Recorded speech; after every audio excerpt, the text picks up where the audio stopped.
Assalamualaikum warahmatullahi wabarakatuh. Waalaikumsalam warahmatullahi wabarakatuh. Selamat semangat pagi Pak, sebetulnya semangat pagi Pak. Selamat Pagi ya. Pagi Pak tuh. pagi Pak. Pagi Pak. Semangat pagi Pak. Nah, ini terkait saya panggil ke sini.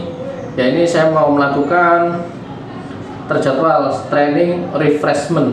Nah, jadi yang dimaksud training refreshment tersebut ya ini untuk mengingatkan kembali apa itu yang namanya support driver skill, support driver service, water helmet dan aturan-aturan yang sudah ditentukan Pak.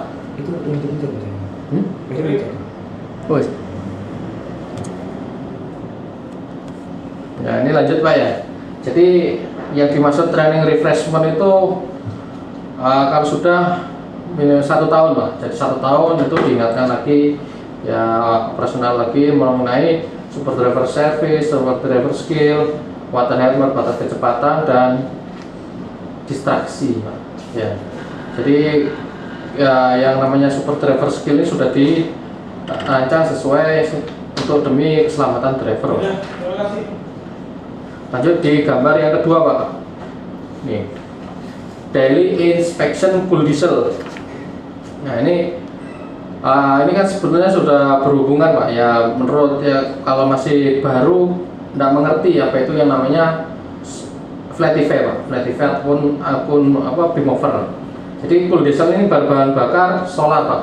Rata-rata unit yang ada di sini sudah menggunakan bahan bakar solar. Itu kan kayak kemarin dulu waktu masih launching-launchingnya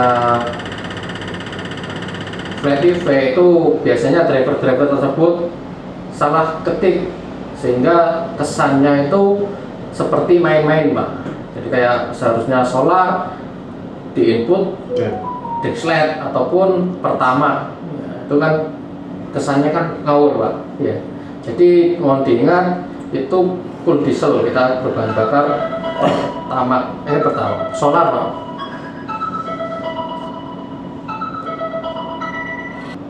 Ini kembali lagi Pak ya, untuk mempersingkat waktu ini kembali lagi mengenai full diesel tersebut harus berbahan bakar solar Pak. Nah, ataupun bisa dexlet itu pun harus ada ACC dari atasan Pak, termasuk OPC ya.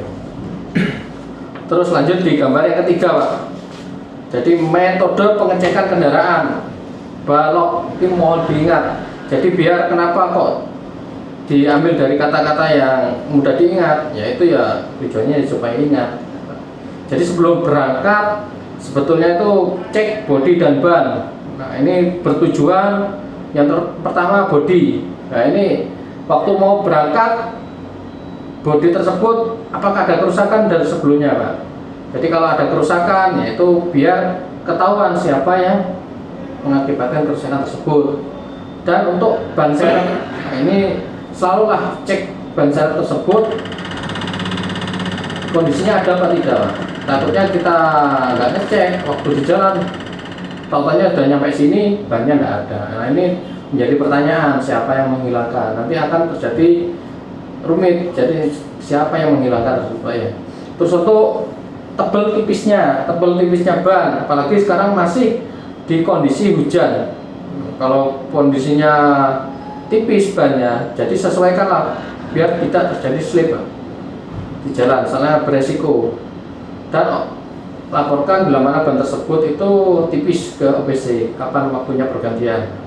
Dan untuk air, periksa air radiator, periksa air wiper, dan periksa kebocoran sambungan-sambungan yang ada. Jadi periksa air tersebut itu bertujuan ya terutama air radiator biar tidak terjadi overhead ya, biar tidak panas Pak.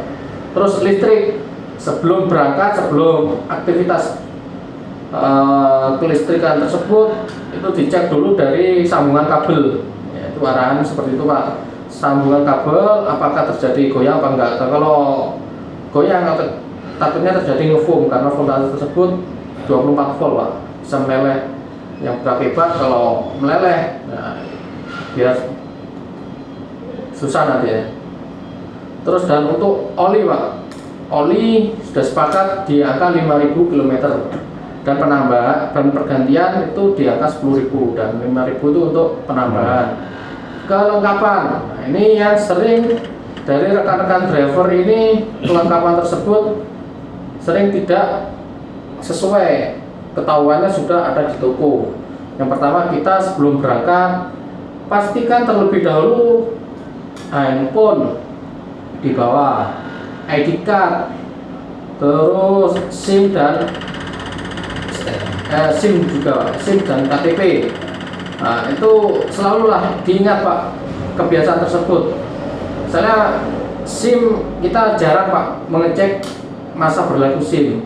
Takutnya kita lupa nggak mengecek masa berlaku, tahu-tahu sudah mati, sudah kadaluarsa. Kalau sudah kadaluarsa nanti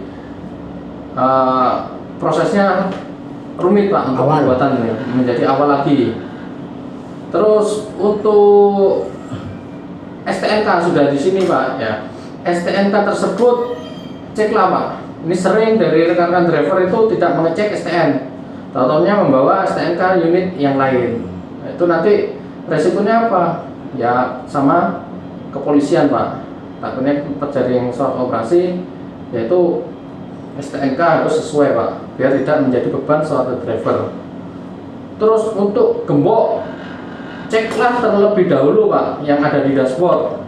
Dashboard tersebut A, B, C, D, E. Ya, harus gembok samping A, B, C, D, E, ya Pak. Sesuai ya Pak. Sesuai. Jadi kalau ketahuannya sudah ada di toko, itu tidak bisa diterima. Karena apa? Metode pengecekan ini sudah ada dasarnya Pak sebelum berangkat.